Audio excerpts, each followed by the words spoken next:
இந்த நாட்டுல ஒவ்வொன்றும் ஒரு விதமான பைத்தியம். அவனுக்கு நமக்கு சோறு தான் முக்கியம். ஆரம்பிக்கலாங்களா?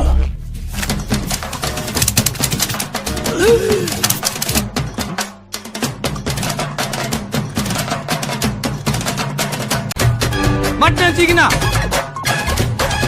இடி குழம்ப நல்லா அந்த தொட்டியில ஊத்தணும்.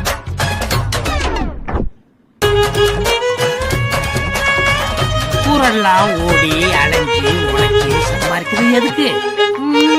இதுக்கு தானே.